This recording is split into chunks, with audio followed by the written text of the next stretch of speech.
Thanks everybody for joining. And I'm Sam Bogosh, CEO of Axle AI. And we are joined today by Rag Srinivasan of Seagate and also my colleague Patrice Gutebel.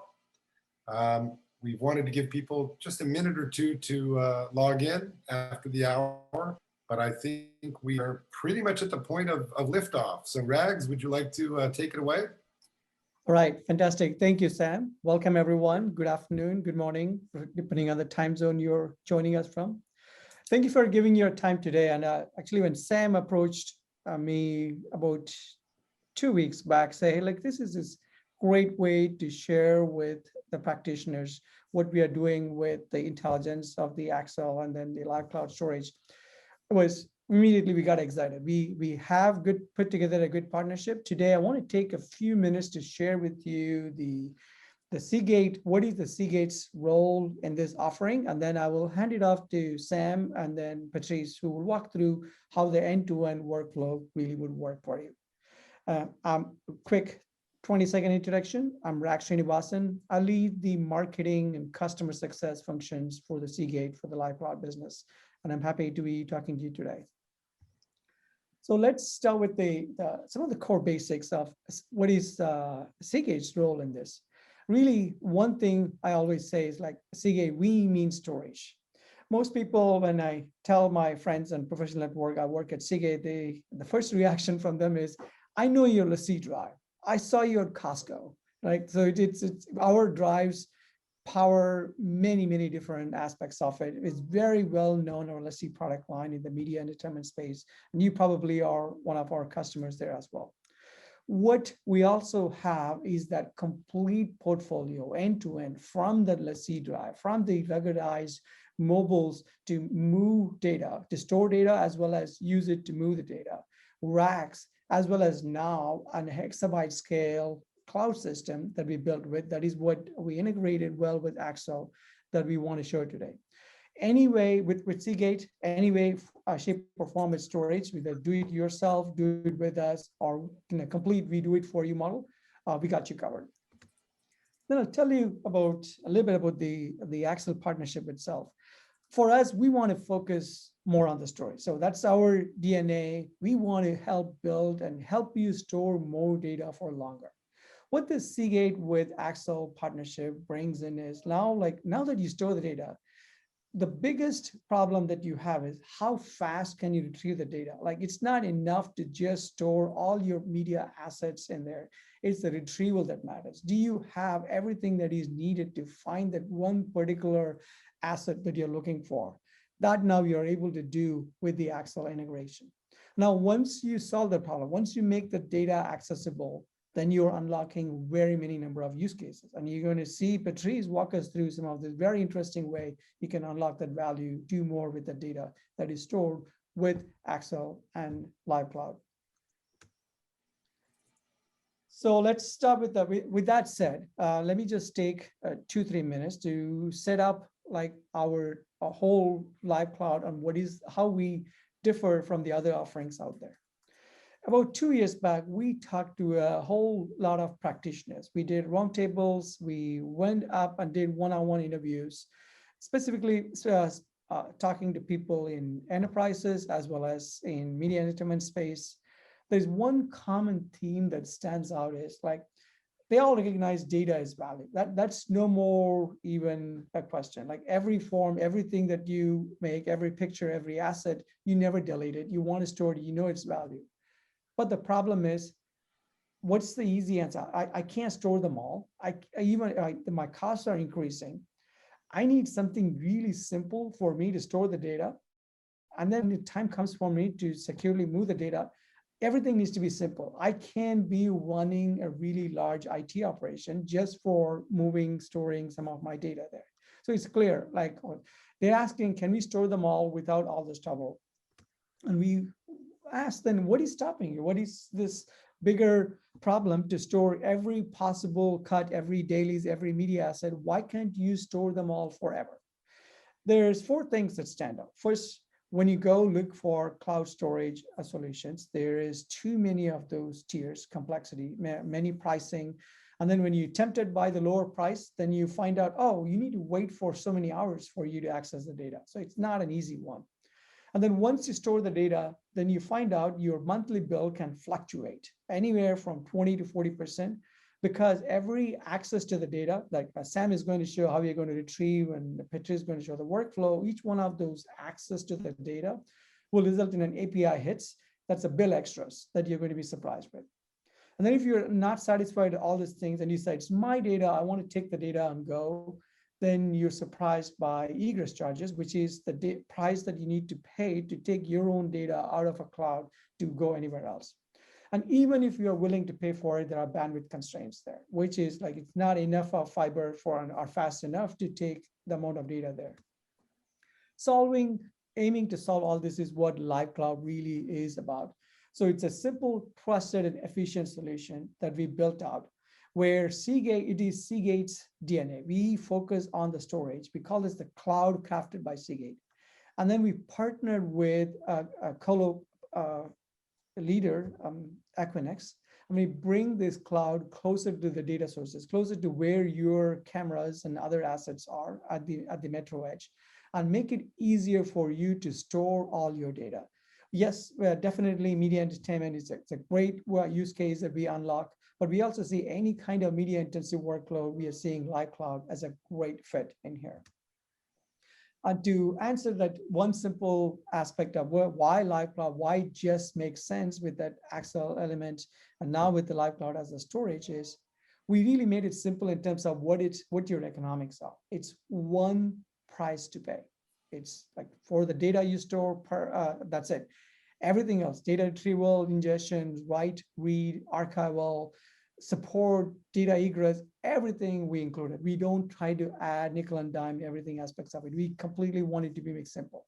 So you will be able to predict your cost. Like if your data is going to grow 20%, then you are easily predicting what it is going to be your cost, not having to guess work on API extras. And definitely don't have to worry when it is time to take the data and leave, there are no egress charges really at all from Lyve Cloud. The second most important element is, like, especially now we're seeing how important it is to make sure your data remains your data. Data security is the central pillar of it. So for us, it's a built-in from the ground up for security. So for Seagate, when you take our lessee drive or a backup plus drive and put your data in it, you expect us to hold on to it and give it back to you safe. We bring that exact same level of trust and security now at the exabyte level with our cloud offering. So it's completely built out of hardened hardware. We have 4 nines availability, identity and access management. Data is encrypted on the way in, data and transit encryption, as well as when we store the data, it's always encrypted. More importantly, as a note here, even before we launched Lyve Cloud, we made sure it is certified with 2 of the stringent security certifications that are out there. ISO 27001, 2. So this gives you that trust you need to make sure your data remains yours and is never ever corrupted and does not leak. And finally, I'll end with this, definitely with the Lyve Cloud, with a fully S3 compatible storage.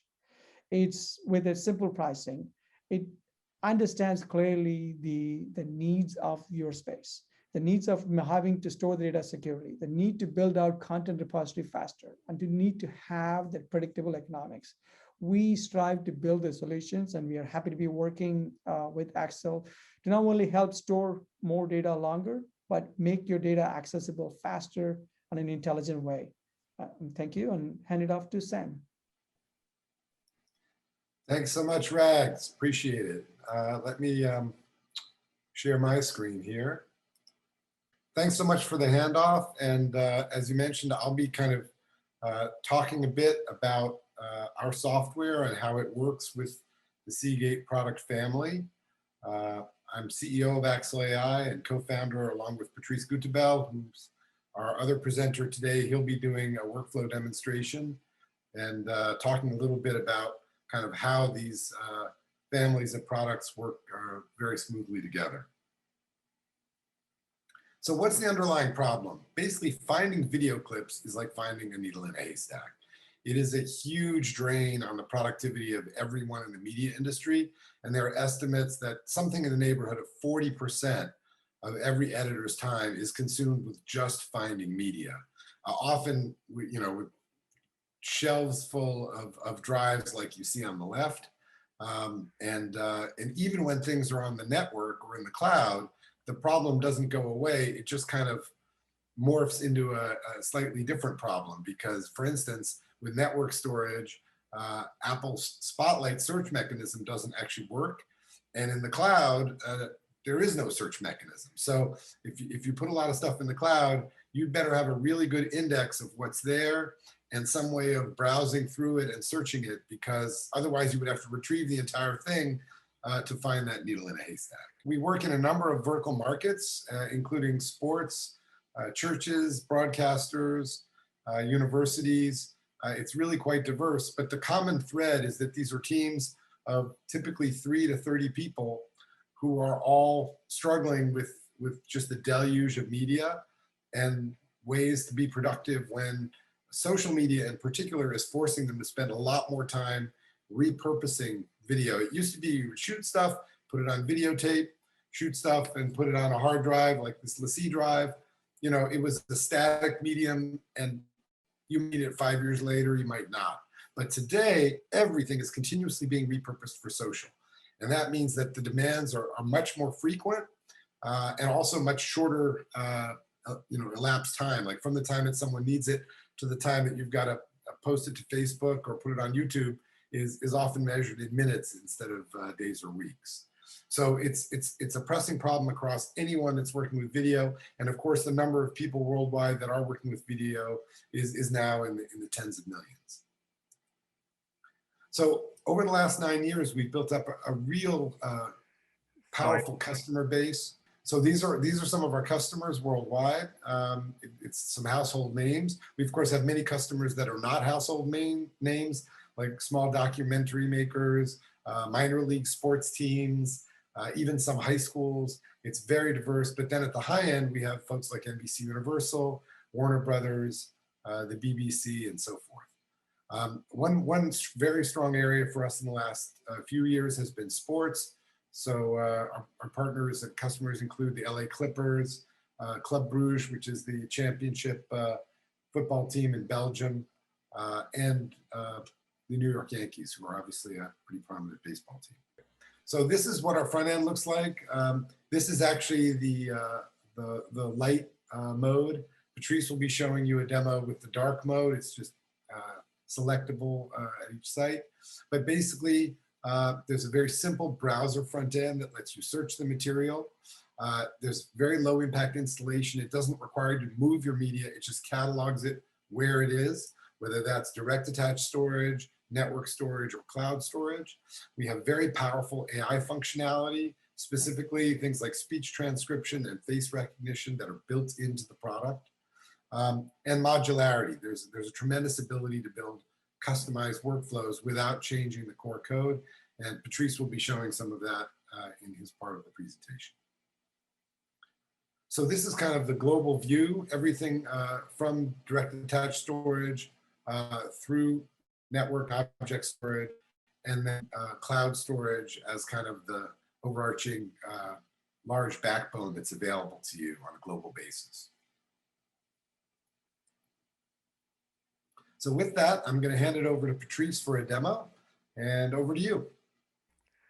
Sure thing. Thanks a lot, Sam. I'm excited to actually see so many attendees here. If I'm going to share my screen. All right. So basically, as Sam mentioned, Axle is software that is going to show you in a web browser the content of your drives, and it can be direct attached, it can be networked attached, it can be cloud. So any kind of storage that you point Axle to, it's going to be indexed and show it the structure of your content, basically, whether it is a cloud object or a file system based in a web browser interface. On the left side here, I would be able to, there we go.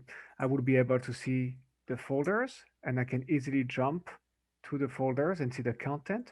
In the main area here, you will see again other folders and the preview that we create. So we automatically create a video preview that can be played in the browser because not every video or pictures can be shown in the web browser. So we make sure that it is playable, which means that I can just go in and say, for example, play this clip, and then we bring it to our video player, which I can easily scrub through. I can play, I can post comments. So for example, I can say here and here, new tag. I'm just going to make it new tag. We're going to be slightly boring here, but this will become searchable. So I have data associated to the timeline of my video. And we also have on the right side here, custom fields that are created by the system admin based on what you need. And it can be a text field, drop-down menu, dates. So you choose whatever you need, and all this information becomes searchable. Now, where actually Axel shines is we actually makes you, as Sam said, we make the media smarter and we help you find what you need. And how do we do that? Because not everybody has necessarily the time to go through and tag everything. We apply AI, which will allow us to say, for example, see what is being said in the video, and this content automatically generated is searchable of who appears in the video, such as Bill Gates here and Jimmy Fallon, as you can see, and I will see easily where they appear in the video. Now, this kind of search capability is very powerful for video editors. What I'm going to do now is jump onto Adobe Premiere Pro and show you how a video editor can use, whether it is local or remote, the search engine for Axel. We have panels that are available to Adobe Premiere Pro, Photoshop, After Effects, Illustrator. So we have all of that available. And I will log into this dedicated server. What we have introduced recently is the possibility via software to connect from anywhere to your Axel server without having to go through the hassle of opening any kind of port or firewall or security reason. All we do is actually let you connect to your server using software. I'm going to connect and see the content, the same kind of content. I can browse, I can see the content, I can play the preview. What I can also do is perform searches, and I can search on the content. I can AI driven data, custom fields. So let me just take what I'm going to do is just go through here, and we are going to take this file right here, and I'm going to hit import. If I were directly connected to the storage, whether it is LASI drive or network attached Seagate and so on, or even directly accessing the Lyve cloud, it will bring it automatically. In this scenario, I'm just going to show you that what happens if I am remote, connecting to an Axel server from home, for example. In this case, it is going to ask me what I want to download. So we can trigger the download, which is where the non-egress fees policy from Seagate Lyve Cloud is actually very useful. For speed's sake, I'm going to grab the low resolution proxy. Actually, let me just talk about this low resolution proxy. What we do with Axel is generate also a editing proxy, which will be a smaller version of the video without touching the audio. And that will allow you to edit with this low resolution proxy. And then when you export, you can either relink to the high res or walk directly when you export from the high res. Automatically imported it to my project, which means I can just go and add it to my timeline and carry on with my project. So that is the Adobe Premiere Pro panel. And what I'm going to do now is talk about what we can do in the background. I showed you the indexing process, how everything that is in my Seagate Lyve Cloud indexing Axel, how we generate previews, how we actually get AI-driven data that will allow us to make our media smarter and search for it, search it, got it, and how do I import it back into my Premiere Pro, for example, as a video editor. We also have workflows for other video editing solutions. Now let's talk about the background. Sometimes, based on some rules and conditions, we want to actually perform tasks. Let's say, for example, if my file is starting to get is old, I would like to suddenly push it to the cloud, Lyve cloud, and free up space in my other drives. So we have Connector, which is our workflow automation tool. Basically, I can design with no code experience, no coding experience, and no code workflow. I can design this workflow. And let me go through here. So basically what I have done is I'm going through a list of files, and if they are older than 2 months, and it is true, I'm going to send it to my Lyve cloud. And if it is not older than 2 months, I am going to skip it and keep it local. And I'm just going to trigger the project, and here we go. It is running, and you will see that I found one file which has been created in 2019. Therefore, we did the copy to the Lyve cloud. Second file created today, we are not going to make the copy. So that is one example. So based on some rules and conditions, I can perform tasks. Notice that we have also success and failure, which means that in this case, I want to create a 1080p version of the file. And what we are going to do is then send it to Lyve cloud. So we are publishing a video directly into Lyve cloud. That is, again, very easy with the no egress fees from Seagate. But upon failure, let's say that something fails, I can also send an email. So there are many things that we can do with Connector. And it is not limited to file copy or to file copy or video rendering or anything like that. We have actually a whole range of tools at your disposal, such as making API calls to other tools and so on. But in this case, we are going to stay short for this webinar because I would love to hear your questions. Looks like I see some coming anyway. So just briefly going to start rendering this video. When this video is done, we are going to send it to the Lyve cloud. If there were any kind of failure, it would have sent me an email notification. So with that, I'm going to stop, and we're going to hand it back over to Sam and Rags and hope and answer your questions. Thanks, Patrice. Anyway, really, I think we've hit it on the nose. We wanted to get through this part in the first half hour and then leave the rest open for questions. I see one question actually, can you save and rerun workflows?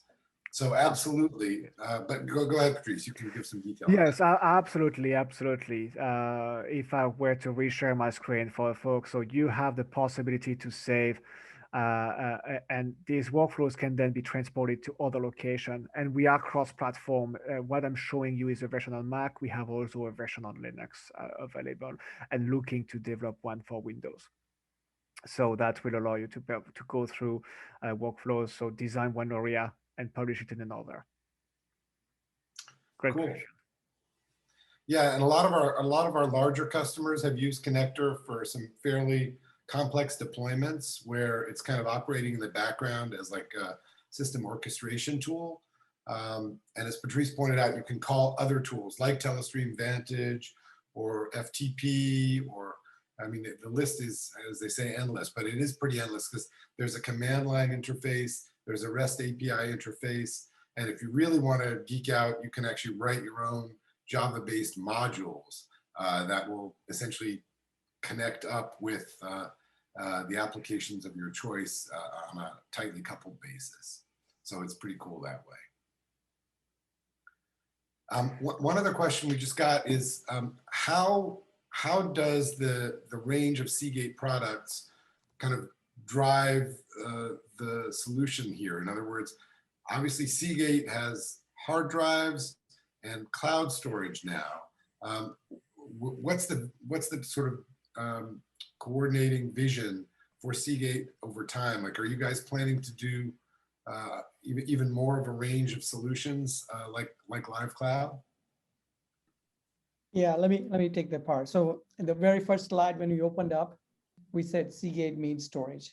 For us, it's less about the form factor, but more about giving the value and choices to our customers there. So when Sam was talking, he said the part there, people now find the ways for this data, like in many different ways. Like nobody wants to throw away the product. Like, and this kind of trend brings in different kinds of needs at different stages. So today, we used to be just building the lassies and hard drives and racks and making it available. And then we found out people coming, there exists an unmet need for a storage, like one without extras and one without egress, so that Patrice, when he pulls down the file, he's not thinking whether he's going to hit a cost or anything to pull the file down. So we did the Lyve Cloud. So for us, our goal is to constantly listen to you, listen to people like Axle and your customers, and then find out what's the best that is needed and continue to innovate and give that to you. That's going to be our total approach. Great. Committed to data management, giving you the best of value. Great. Actually, we got another question for you, Rags. Can you tell me about, it says, can you tell me about egress fees if I put my data in Lyve Yeah. Cloud? So I was, when Patrice was showing the workflow, I was nodding vigorously, where he said, hey, look, I can't pull down this file without a second thought in there. That's the most important thing is it's when you store data in the cloud, when you want to take it out of the cloud, in almost all of the other options that are out there, you end up incurring an egress charges. That comes as a surprise to you because most people do not think, hey, it doesn't cost me anything to put the data in. Now on the reverse path back, because most of the time you do want to make the data available to your local location, other things, you're surprised that there is a cost associated with it. The larger your install base, as you start storing terabytes, tens of terabytes to a petabyte level, then your egress charges can really outweigh more than what you're paying, even for just storing the data there. So what Seagate's policy is, like, we don't want to charge you on the way out. Like if you want to pull that particular media asset any number of times, you should be able to do it without worrying about a cost item hitting you there. So egress is, truly as an English word, is the cost on the way out.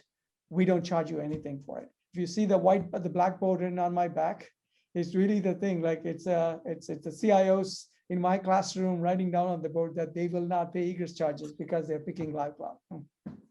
You know, all this talk about egress charges reminds me of a great story, which is that P.T. Barnum had to figure out how to get people out of the circus quickly because they would hang around in the freak show afterwards, and you know, they said looking at the bearded lady and whatever, and then he couldn't start the next show because people were still milling around. So he came up with the idea of putting a sign over the exit, and it said, "This way to the amazing egress." And since most people didn't know what an egress was, they just made a beeline for it, and then he could clear out the circus and start his next show. So that's kind of out of left field, but you know, all this talk about egress charges kind of. Yep, I remember that story there as well. Yeah, it was right next to the tigress as well. So the tigress, exactly, and then the egress. Yes.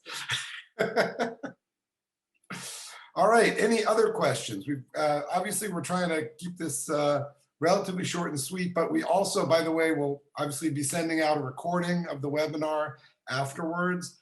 And I'm sure for those of you who know Rags or me and Patrice, we are very available to answer questions and would love to have deeper conversations about your specific needs. I will say that in the week or two since we've made this announcement, we have gotten a ton of inquiries, everything from religious organizations, not-for-profits.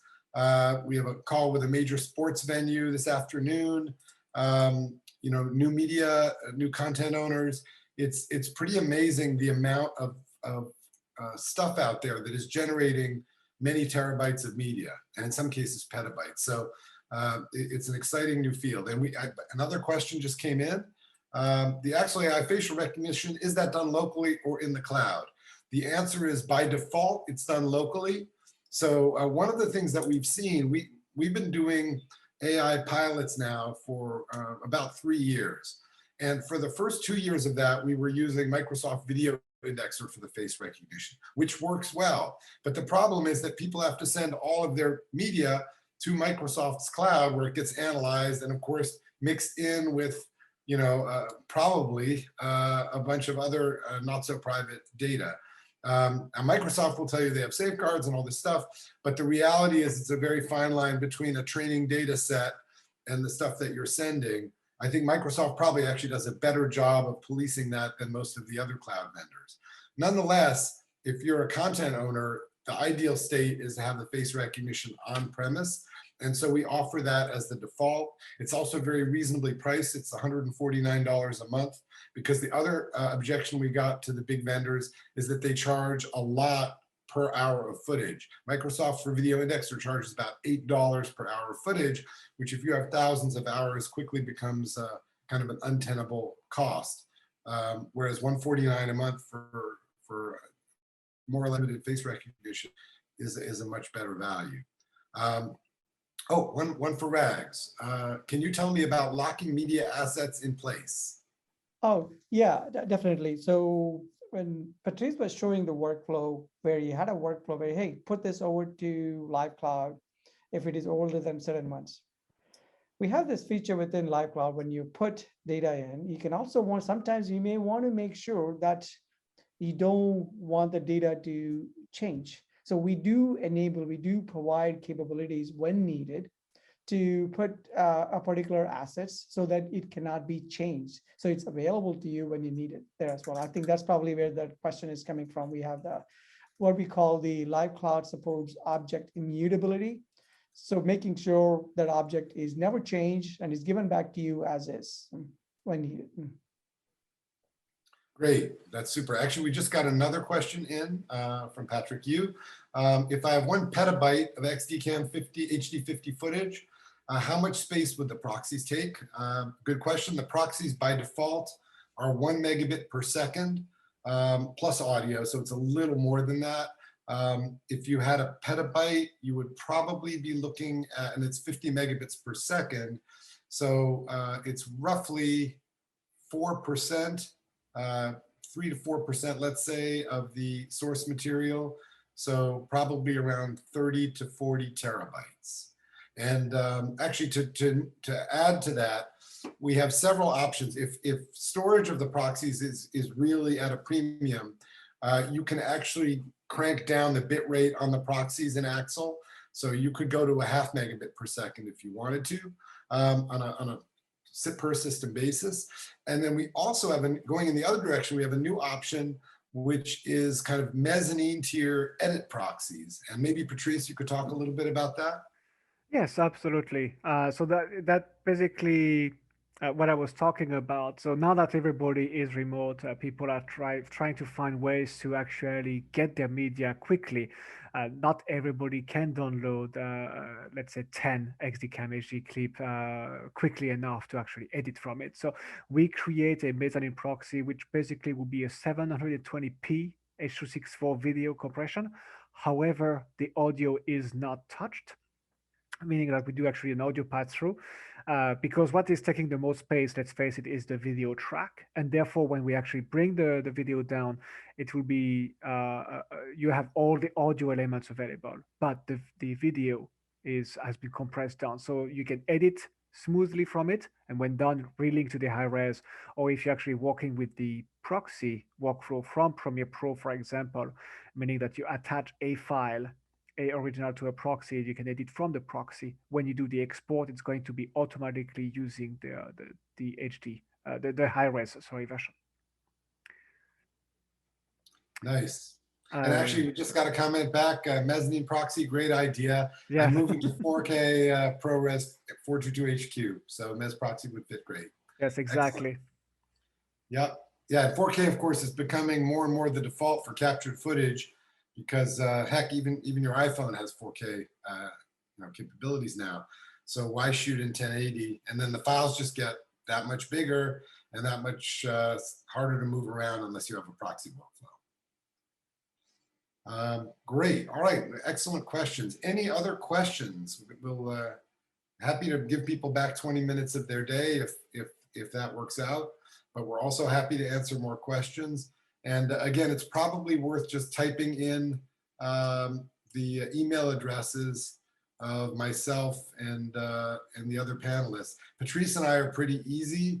We're just Sam at Axle AI and Patrice at Axle AI. We were also joined today by Alex, our VP of US Sales, and Neil, our VP of EMEA Sales. So understandably, Alex is Alex at Axle.ai and Neil is Neil at Axle.ai. And Rags, what's your email address? It Do you is want to type it Max. into the chat? It may be a little bit. Yeah, I'll put it in there. Like, Yeah, it's great. not like a easy one, my last name. Fantastic. It's good talking to you all. Thank you very much for the time. Yeah, thanks so much. Have a great day. Thank you. Bye.